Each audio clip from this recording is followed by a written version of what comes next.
안녕하세요. 저는 남편과 이혼하고 딸과 둘이 살고 있는 30대 후반의 이혼녀예요. 길다면 길고 짧다면 짧은 제 인생에서 결혼이라는 몇 년의 기간은 그다지 기쁜 추억이 많이 없어요. 그렇다고 삶에 찌들었거나 엄청 불행했다는 건 아니에요. 그냥 그런 특별한 추억이 남아있지 않을 만큼 이혼 당시의 충격이 컸을 뿐이니까요. 생각해보면 좋은 일도 있었죠. 결혼한다는 것도 기쁜 일이었고 아이를 낳게 된 것도 기쁜 일이었죠. 아마 제 인생에서 가장 중요한 일을 꼽으라면 딸아이가 태어난 순간을 선택할 거예요. 그만큼 제게 딸아이는 특별하거든요. 그런 아이를 힘들게 한 건 다름 아닌 남편과 저 두 사람이었죠. 그래서 지금은 아이에게 물질적인 것보다 사랑과 관심을 더 많이 주려고 노력하고 있거든요. 제가 남편과 결혼하게 된 건 아주 작은 계기 때문이었어요. 생선살을 발라주는 걸 보면서 결혼해야지 느꼈거든요. 우리 집 분위기가 워낙 가부장적이라서 결혼은 항상 다정한 남자와 해야지 하고 생각했었거든요. 그 다정함에 유통기한이 있고 다른 사람에 쉽게 향할 줄 알았더라면 그런 어리석은 선택은 하지 않았을 텐데 말이죠. 결혼할 때는 그래도 즐거웠어요. 저희는 다른 커플들과는 다르게 집 때문에 고생할 필요는 없었거든요. 시모 이름으로 된 두 채의 아파트 중 하나를 우리에게 내어주셨으니까요. 당시 시댁에는 시모 혼자 계셨어요. 시부는 결혼 전 돌아가셨고 그 이후 시모가 시부의 모든 재산을 받았거든요. 시부가 살아계실 때 자기 재산은 부인에게 준다고 약속했으니까요. 아마 아들이 시모에게 관심도 두지 않을까봐 걱정하신 것 같았어요. 그 이야기를 들으니 두 분이 서로 무척 사랑했다는 생각이 들었죠. 그렇게 저희는 시모 덕택에 집에 돈 들일 일 없이 신혼생활을 시작할 수 있었어요. 대신에 오랜 간병 생활로 몸이 많이 안 좋아지신 시모의 병시중은 제가 들 수밖에 없었어요. 그것에 불평을 말할 뻔뻔함은 제게는 없어요. 집에 세간살이마저 다 도와준 시모를 어떻게 제가 모르는 체 할 수 있겠어요? 그렇게 시모의 병원과 집, 직장을 오가는 일이 반복되었어요. 크게 힘들지 않았던 건 이 세 곳이 모두 가까웠기 때문이기도 했어요. 그런데 그런 저희 부부에게 위기가 찾아온 건 딸아이를 낳고 얼마 지나지 않았을 때였어요. 점점 늦게 들어오는 남편, 늦게 들어오는 이유를 물으면 수상할 정도로 말이 많아지는 남편의 반응, 그리고 결정적으로 향수 냄새가 묻은 옷가지와 차에서 귀걸이를 발견했을 때였죠. 증거가 차고 넘치는데도 저는 추궁할 생각도 못했어요. 아닐 거라는 생각만 했죠. 그 다정한 남편이 설마 나를 두고 바람을 피울까? 그렇게 자신만만하게 생각했던 것 같아요. 그런데 아니더라고요. 시간이 지날수록 남편은 제게 돌아오기는커녕 점점 더 멀어졌어요. 집에 오는 시간은 더 늦어지고 외박까지 할 무렵에는 정말 미쳐버리겠더라고요. 결국 참지 못하고 남편의 뒤를 캤어요. 그러다가 그 여자가 어느 대학의 대학생이라는 걸 알게 됐어요. 진짜 미치겠더라고요. 이미 30이 넘은 남편과 20대 초반의 여성. 아무리 불륜이라도 이렇게까지 어린 여성과 바람을 피우는 남편과 자신과 띠동갑이 넘는 남자를 만나는 상간녀의 마음을 도저히 이해할 수 없었거든요. 저는 남편에게 비밀로 하고 상간녀부터 만났어요. 물론 상간녀가 저와 만난 이야기를 남편과 할 테지만 상관없었어요. 우선 확인하고 싶은 게 있었거든요. 직접 눈앞에 두고 있으니 정말 어려 보이더라고요. 그 순진함과 탱글탱글함을 앞에 두니 구토가 나올 만큼 기분이 역겨웠어요. 학생, 지금 만나는 남자 유부남이에요. 애가 딸린 아빠고. 혹시 알고 있었어요? 저는 정말로 몰랐어요. 저한테는 유부남 아니라고 했고 저는 진짜로 싱글인 줄 알고 만난 거예요. 제 또래는 너무 어린애 같아서. 자기는 전혀 몰랐다는 듯 제 앞에서 말하는 상간녀를 보니 답답하기만 했어요. 이제 유부남이란 걸 알았으니까 더 이상 남편 만나지 마세요. 저 지금 이 대화 녹음 중이고 나중에 혹시라도 두 사람 다시 만날 경우에는 이혼 서류에 제출할 생각이거든요. 아시겠죠? 솔직히 제가 모르고 그랬다는 거니까 제가 사과할게요. 그런데 저도 피해자이긴 하거든요. 유부남인 줄 모르고 만났는데 왜 제가 이런 취급 당해야 하는 건지도 모르겠고. 그러니까 더 이상 만나지 말라고요. 안 만나면 이런 취급 당할 이유도 없죠. 설마 유부남인 거 알고도 만날 생각이에요? 그건 아니죠. 저도 유부남 만나고 이런 건 좀... 저는 그렇게 상간녀와의 대화를 끝냈어요. 알려줬으니 다시 만나지는 않겠죠. 만약에 다시 만난다면 이 녹음 파일로 상간녀 위자료 소송해버리면 그만이니까요. 상간녀를 만나고 나니 집으로 돌아가기가 너무 싫었어요. 그런데 그때 시모에게서 연락이 왔어요.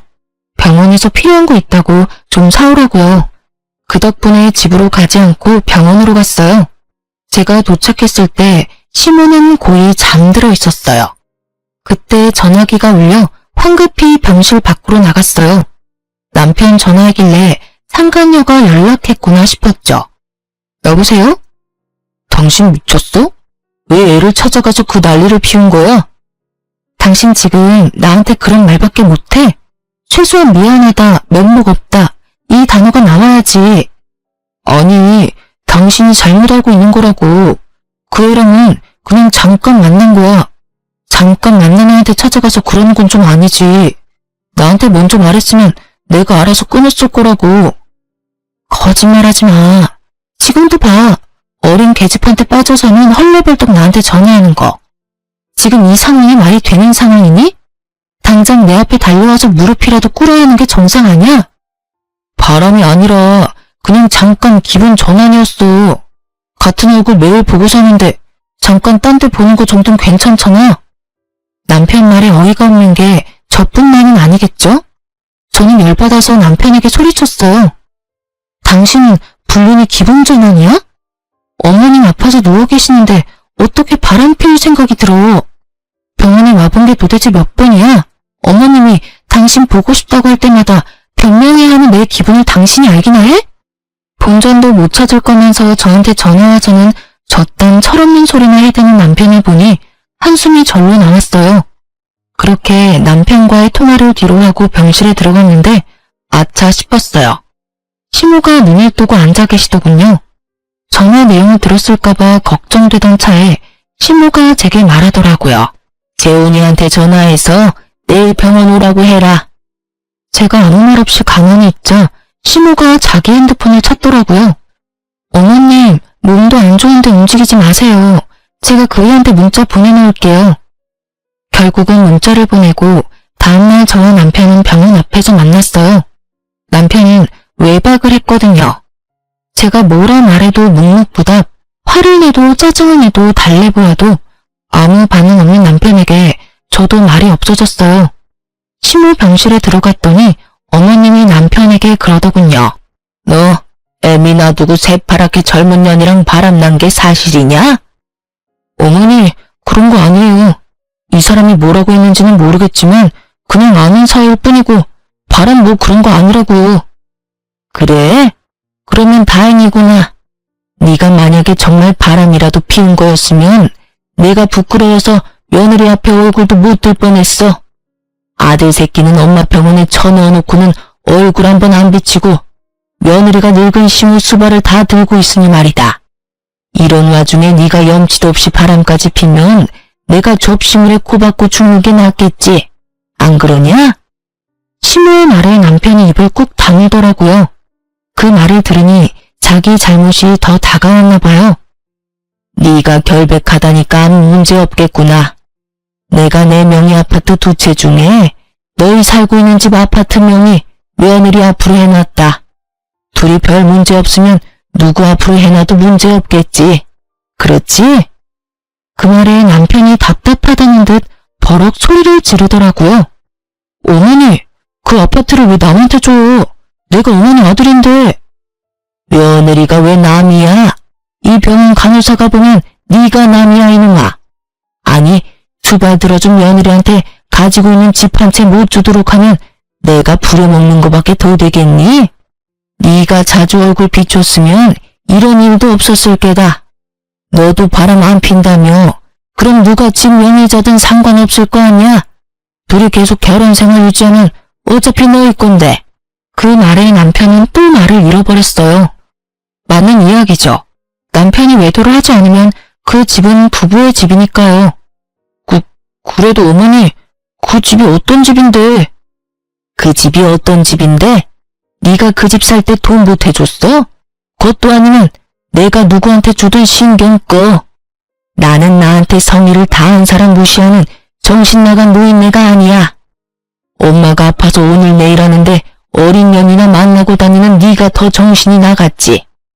내가 경고하는데 바람 피우는 것도 걸리면 나머지한테도 며느리 앞으로 돌려놓을 거니까 알아서 해. 결국 남편은 놀랐는지 시모에게 그러더군요.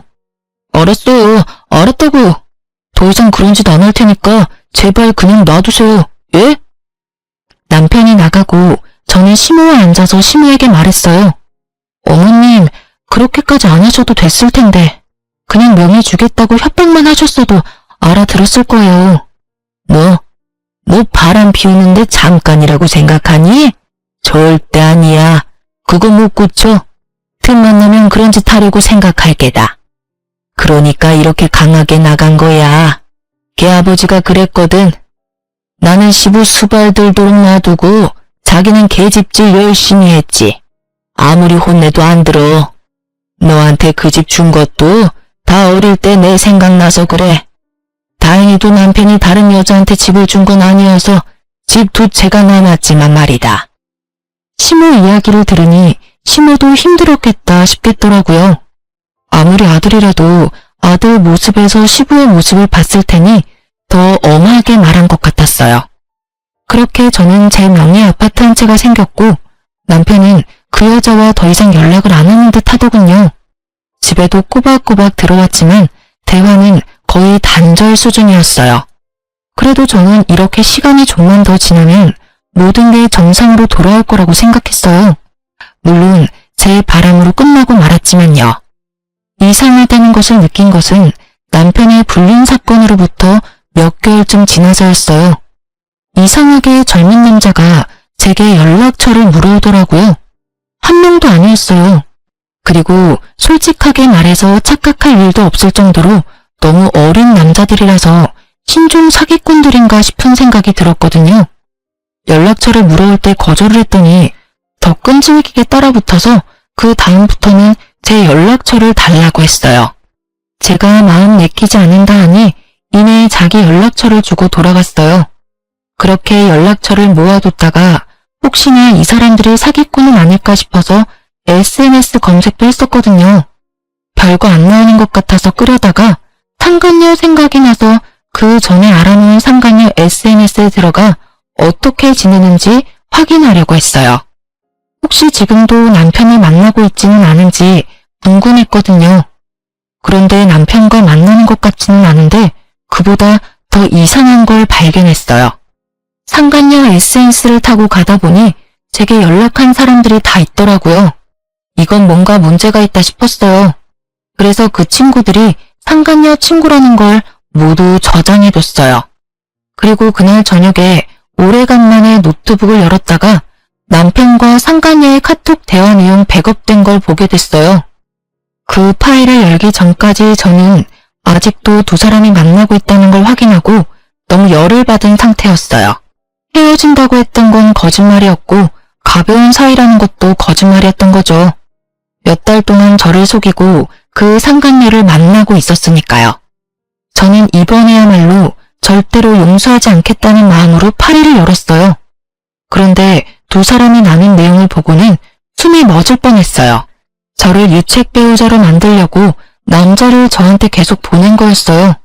제가 연락처를 달라고 했다며 늙어서 젊은 남자 밝히는 거 정말 징그럽다는 이야기까지. 진짜 보고 나서 눈이 더러워질 만한 글들이 가득한 걸 보고는 화가 머리끝까지 났어요. 게다가 두 사람 대화 내용 중에는 저를 유책 배우자로 만들어 이혼하면 그 집 자기한테 돌아올 거라며 상간녀가 그 집에서 빨리 살고 싶다고 이야기한 내용도 있었어요. 둘이 함께 작당 모의를 한 걸 보고 노트북을 부숴버릴 뻔했거든요. 집어던지고 싶은 걸 겨우 참았어요. 남편은 저와 이혼하고 재혼할 계획까지 다 세워놓은 거였어요. 이렇게 들킬 줄 생각도 못했겠죠. 아무리 숨기려고 해도 영원히 숨길 수는 없는 법인데. 그 대화 내용을 보고 저는 남편에게 당장 전화하려다가 일단은 참았어요. 유책 배우자를 만들고 싶어하는 남편을 보니 내가 되갚아줄 수 있겠다 싶었거든요. 그렇지만 걱정되는 건 단 한 가지, 시모였어요. 제가 이혼하고 나면 시모는 낙동강 오리알 신세가 되는 건데 고생 많이 하신 분이 말년에 괴롭게 돌아가시게 만드는 것도 너무 죄송스러운 마음이었거든요. 그렇게 이혼 결심을 선뜻 내지 못한 상황에서 시모가 사망하게 됐어요. 오랜 지병, 그리고 마지막에는 폐혈증으로 돌아가셨어요. 그렇게 어머님 초장 치르는데도 남편은 그 여자와 전화통화나 하면서 장례에도 집중을 하지 못하더라고요. 그걸 보니 아, 이제 이혼할 수 있겠구나 하는 마음이 들었어요. 시모의 사망이 확인되고 시모 명의 아파트 한 채는 남편에게 넘어왔어요. 남편은 제가 아직 유책 배우자가 아니라서 그런지 이혼하자는 이야기를 선뜻 꺼내지는 못하더군요. 그래서 빌미를 만들어주기로 했어요. 저는 평소 왕래가 거의 없었지만 어릴 때 꽤 친하게 지냈던 사촌 오빠에게 연락했어요. 오빠는 오랜만에 연락한 저에게 놀라면서도 웃으며 받아줬어요. 웬일이야? 웬일이긴 요새 어머님 돌아가시고 마음이 좀 헛헛해서. 바람 좀 쐬고 싶은데 남편이 많이 바빠. 그러니까 오빠랑 같이 가고 싶은데 괜찮을까? 우리 애도 같이 데리고 가서 인사도 시키고 싶고. 당연히 괜찮지. 우리 가족도 같이 부를까? 아니 미안한데 오빠만 나와줄 수 있어? 언니까지 있으면 좀 미안할 것 같기도 하고. 그래, 알았어. 내가 잘 어울려줄게. 와이프한테는 내가 미리 알려두고. 그렇게 저는 유책 배우자가 되기 위해 열심히 사촌 오빠와 재밌는 시간을 즐겼어요. 팔짱도 끼고 같은 차도 타고. 오빠가 왜 이렇게 들러붙냐며 뭐라 할 때 제가 이야기했거든요. 남편이 나 유책 배우자 만들려고 하는데 일부러 그렇게 만들어주려고 한다고요. 그것 때문에 이혼 이야기를 안 꺼내서 내가 답답하다고 그랬더니 오빠가 그럼 이게 낫겠다며 머리까지 쓰다듬어 줬거든요. 사진 잘 찍히라고 말이에요. 애하고 같이 노는 마치 가족 같은 모습으로 2번 정도 놀고 나니 남편이 집에 와서 아주 당당하게 요구하더라고요. 당신 바람 피워? 아니, 그런 일 없는데? 거짓말하지 마. 내가 당신 요새 수상해서 사람 하나 붙였는데 아주 재미있게 놀았더라. 애까지 데리고. 너 이것밖에 안 되는 여자였어? 나한테 바람이니 불륜이니 난리를 치더니 자기는 애까지 데리고 더한 짓 하고 있었잖아. 내로남불 뭐 이런 거야? 증거 있어? 내가 바람 피웠다는 증거. 증거라는 말에 남편은 아주 당당한 표정으로 주머니에서 사진을 몇 장 꺼내더군요. 바로 사촌 오빠와 찍힌 제 사진이었어요. 이것뿐인 줄 알아? 당신 젊은 남자들 연락처 수집하는 거 다 알아. 바람 피우고 싶으니까 젊은 남자 만나는 거지. 이 남자는 그 와중에 걸린 사람이고. 이럴 줄 알았어. 얌전한 고양이 부뚜막이 먼저 올라간다더니 세상 조신한 척은 다 하더니 뒤로는 호박씨 까고 있었네. 저는 남편 말을 한 귀로 흘리며 사진을 물끄러미 바라봤어요. 우리 남편이 참 나한테 관심이 없구나 싶어서요. 사진을 딱 보면 우리가 혈연 관계라는 것을 알 수 있을 만큼 닮은 구석이 그렇게 많은데도 남편이 그걸 알아차리지 못한 게 더 신기했어요. 말 안 한다고 해결될 문제가 아니거든. 당신 지금 유책 배우자야. 문제가 있다고. 위자료에 재산 분할까지 싹 다 해야 하는데 내가 그 부분에 대해서는 하나만 지켜주면 다른 건 다 당신 원하는 대로 해줄게. 우리 엄마가 당신한테 준 아파트 그것만 내놓고 가. 그러면 네가 원하는 대로 다 해줄게. 역시나 그때 본 대화 내용에서 나온 대로 이 사람들이 나를 유책 배우자로 만들려는 이유는 바로 이 집 때문인 것 같더라고요. 저는 알겠다는 말 대신 상간녀를 불러오라고 했어요. 내가 바람을 피웠다고 주장하니까 나도 한마디 할게. 나도 당신이 바람 피우는 거 알고 있었거든? 그러니까 그 여자 데려와. 데려와서 이야기해보자고. 누가 유책 배우자인지. 발뺌할 생각은 하지 말고 그 여자 예전에 나랑 만났을 때 대화 녹음 다 해놨었거든? 솔직히 당신한테는 내가 유책 배우자일지 몰라도 나한테 그 여자는 위자료 청구 대상이야. 유부남인 거 알고 지금까지 만난 거잖아? 그 말에 남편이 잠깐 당황하더라고요. 자기가 바란 건 이런 게 아니었던 건가 봐요. 상간녀를 데려오기 싫어하길래 저는 제 핸드폰으로 상간녀에게 우리 집으로 오라고 말했어요. 상간녀는 도착하자마자 아주 당당하게 마치 이 집 안주인이라도 된 듯 행동하더군요. 아줌마, 왜 절 부르셨어요? 저는 아줌마랑 할 이야기 없어요. 어차피 아줌마랑 오빠랑 이혼할 건데 왜 제가 아줌마랑 이야기해요? 그냥 남편분이랑 하세요. 말끝마다 아줌마 하는 젊은 년을 보니 저도 확 피가 솟구치더군요. 상간녀나 나도 너랑 길게 얘기할 생각은 없어. 단지 이것만 말해주려고. 상간녀나 너는 우리 남편이 유부남인 걸 알고도 내가 헤어지라고 했음에도 맞는 걸 인정하지? 사실 너희만 증거 가지고 있는 거 아니고 나도 증거 있거든. 증거 이야기에 두 사람이 흠칫 놀라더군요. 자기들은 아주 잘 속였다고 생각했나 봐요. 어디에서 들켰을까? 궁금하지 않아? 저희가 들켰든 말든 아줌마는 유책 배우자예요. 바람을 피웠으니까. 그리고 젊은 남자 연락처도 갖고 계시잖아요. 그래서 나한테 할 이야기는 그게 다니? 상간녀나?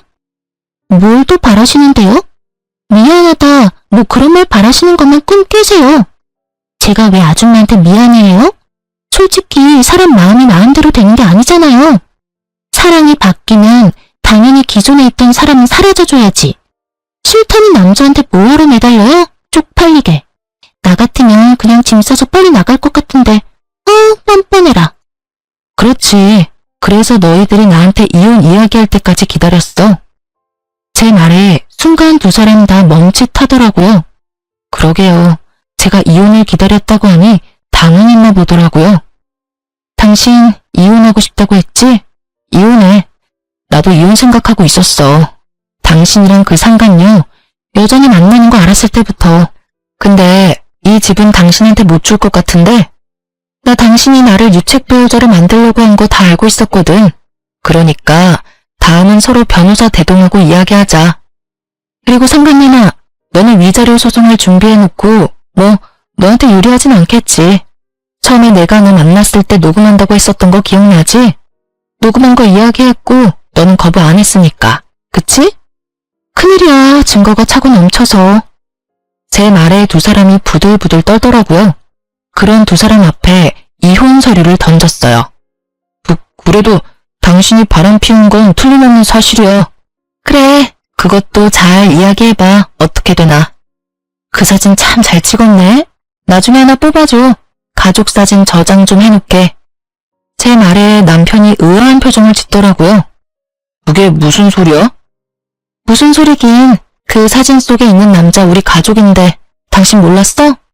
딱 봐도 나랑 닮았잖아. 우리 사촌 오빠, 큰아버지 아들. 결혼식도 한번 봤을 텐데 기억 못하겠지. 그럴 수 있어. 나도 당신 가족들 다 기억 못하는데 뭘. 그러니까 민망하게 생각 안 해도 돼. 거짓말로 위기 모면할 생각하지 마요. 가족이면 증거 보여봐요. 바람 피워놓고 그렇게 빠져나가는 건 아니죠? 그럼 사촌 오빠 불러서 확인해 볼래? 좋아. 그럼 내일 유전자 검사하는 곳에서 봐. 너희들 눈앞에서 유전자 검사해서 혈연인지 아닌지 확인해 줄 테니까. 남편은 제 말이 거짓말이라고 생각했는지 이혼 소송을 그대로 진행하더군요. 저는 차라리 잘 됐다 싶었어요. 시간이 좀 없긴 했거든요. 결국 유전자 검사하는 곳에서 모인 우리는 상간녀가 동영상까지 찍어가며 증거 영상으로 남기면서 가족 확인 검사를 했어요. 그리고 서류 받을 집 주소는 우리 집과 남편 회사로 했죠. 그렇게 몇 주 지나고 서류가 나왔는데 당연히 혈연 관계가 입증됐어요. 남편은 그날 저녁 집에 들어오지 않았어요. 분명히 상간녀와 이에 대한 이야기를 하며 대책을 세우고 있겠죠. 저는 마음이 다 편안했어요. 그리고 그 다음날 이혼 전문 변호사 만나서 남편과 상간녀의 행각을 모조리 털어놨죠.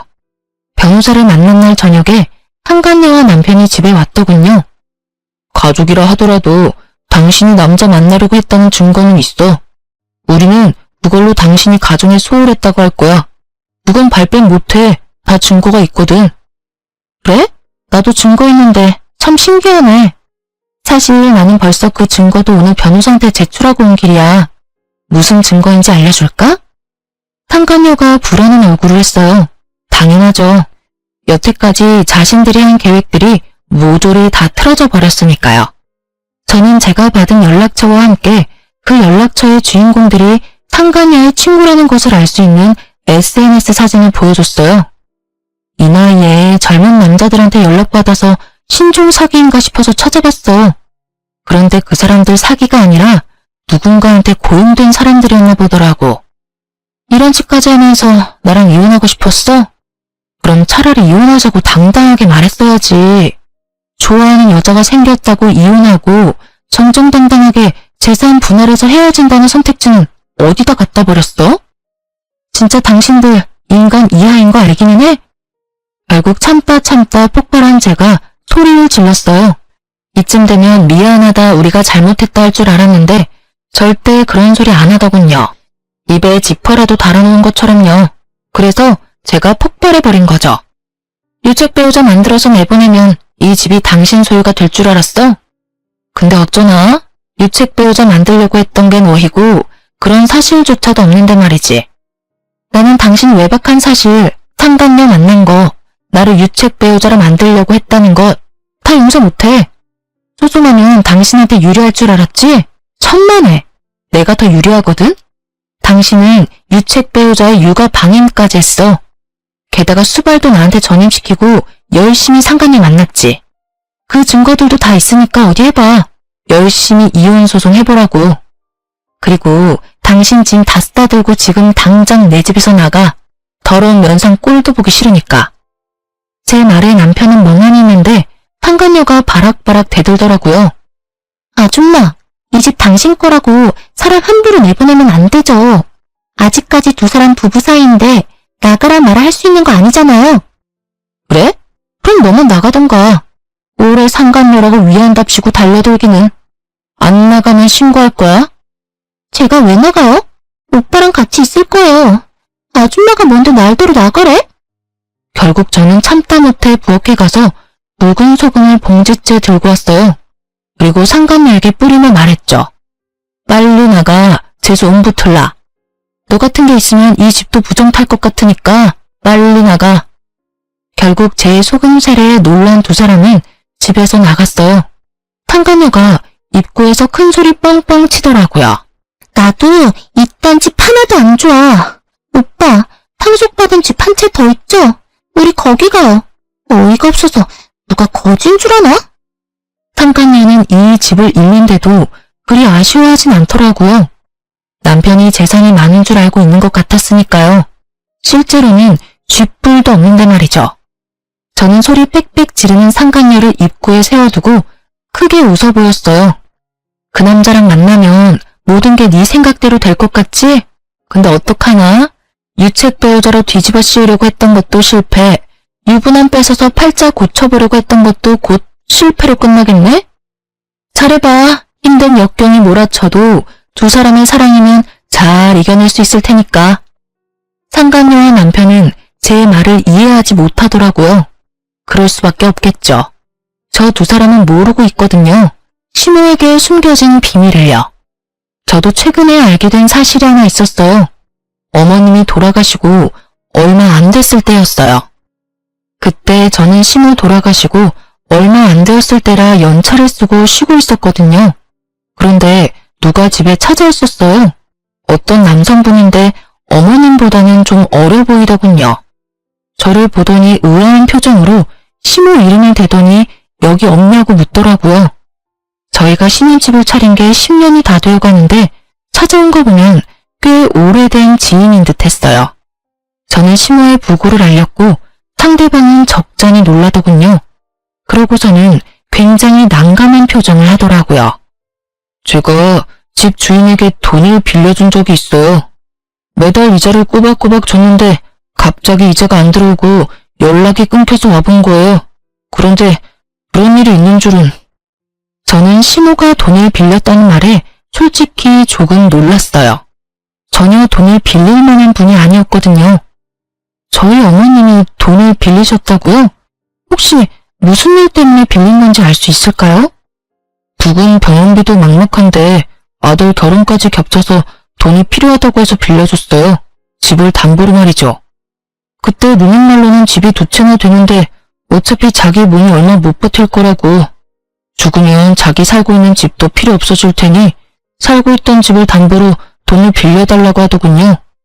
담보 물건 주소는 여기가 아니긴 한데 거기 가봐도 인기척이 없어서 여기로 와봤어요. 저는 순간 소름이 쫙 끼쳤죠. 신호가 남편 혼낼 때 한 말이 이런 뜻이었나 싶더군요. 둘이 이혼 안 하면 별일 없을 거라는 말요. 그냥 협박하려고 한 말인 줄 알았는데 그게 아니라 진짜 그런 거였어요. 남편과 제가 이혼하지만 않는다면 그 집은 잃어도 저희가 살고 있는 집은 남아있었을 테죠. 저는 그 사람에게 말했어요. 저는 며느리 되는 사람인데 어머님이 돌아가시기 전에 이 집을 제 명의로 돌려주셨어요. 그리고 지금은 남편과 이혼을 하게 됐고요. 혹시나 어머님께 빌린 돈 받으시려면 제가 아니라 아드님한테 따로 연락하시는 게 좋을 것 같네요. 그런데 저희도 차용증을 미리 확인해 볼 시간이 필요하니까 한 달 뒤쯤에 연락 좀 주시겠어요? 지금은 경영이 없어서 일단 장례 상속 다 정리되면 그때 연락을 드릴게요. 그렇게 말하고 저는 그 채권자를 돌려보냈거든요. 그리고 그날 저녁 바로 신우가 살던 집에 들어가서 차용증을 찾았어요. 어디다 놔뒀나 싶었는데 통장과 집문서 등을 전부 뭉쳐서 옷장, 속옷 칸 아래에 다 모아놓으셨더라고요. 그리고 그 안에서 진짜 차용증을 발견했어요. 돈을 빌린 건 어머님, 금액은 5천만 원. 이자만 매달 갚고 원금은 상환기간 끝나는 날에 갚는 걸로요. 상환기간은 이번 연도 말이었어요. 그리고 그 부분만 볼펜 색깔이 좀 달랐어요. 아마 최근에 두 분이 만나서 상환기간을 다시 쓴 것 같더라고요. 이미 자기 죽음을 예측하고 계신 것처럼요. 저는 그 차용증과 문서들을 원래 있던 자리에 두고 신우 집을 나왔어요. 남편과 이혼하면 남편이 직접 저 돈을 모두 갚도록 만들려고요. 그렇게 이혼은 여러 가지 긴 과정을 거쳐서 드디어 몇 달 만에 마침표를 찍게 됐어요.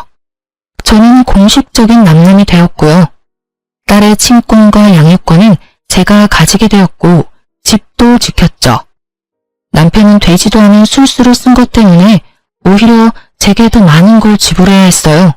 그리고 저는 신우의 채권자에게 연락을 해서 남편과 이혼을 했으니 앞으로는 그 집 상속받은 남편에게 연락하라고 했어요. 그 뒤로 얼마 지나지 않아 남편에게 연락이 오더군요. 당신 어머니 집에 있는 이 차용증 뭐야? 당신이 거기 놔두고 간 거야? 당신이 상속받았는데 당신이 알겠지. 그걸 왜 남이 나한테 물어? 우리 이혼해서 이제 남남이잖아. 그런 일은 혼자서 알아서 처리해야지. 잔소리 그만하고 무슨 일인지 당신 아는 거 없어? 이게 왜 여기 있는지 어머님이랑 친했으니까 알 거 아냐. 자식이 돼서는 어머니에 대해 아는 게 하나도 없는 게 불효라면 불효일지도 모른다고 생각했어요. 자주 만났다면 그걸 모를 일이 없었겠죠. 뭐 신우가 꼭꼭 숨기긴 했지만 어머님이 돈 빌리셨대. 그 집 담보로. 얼마 전에 그 돈 받으러 채권자가 집에 왔었어. 뭐? 그럼 나한테 먼저 말했어야 할 거 아니야. 너 설마 나한테 일부러 이거 숨겼어? 일부러 숨기고 말고 할 것도 없이 당신이 집에 안 들어왔잖아. 게다가 내 말 들은 적이라도 있어? 전부 다 당신 할 말만 하고 나가버렸지. 내가 이야기할 틈이라도 줬니? 어이가 없어서. 그리고 내 엄마가 돌아가신 게 아니라 당신 어머니가 돌아가셨어. 그러면 유품 정리는 당신이 해야 하는 거 아니야? 그것마저 와이프한테 다 맡기니 그런 것도 모르지. 제 말에 전 남편이 이를 갈더라고요. 뭐라 대꾸하고 싶은데 제 말에 틀린 말이 있어야 말이죠. 그분이 하는 말이 어머님이 자기 죽으면 그 집 팔아서 나온 돈으로 빚 갚는다고 했대. 그러니까 당신이 그 집 팔아서 상환하던지 아니면 5천만 원을 자력으로 마련하고 그 집을 살리던지 그건 당신이 알아서 해. 사랑하는 상간녀가 당신이랑 같이 있는데 뭐가 문제겠어? 그렇지?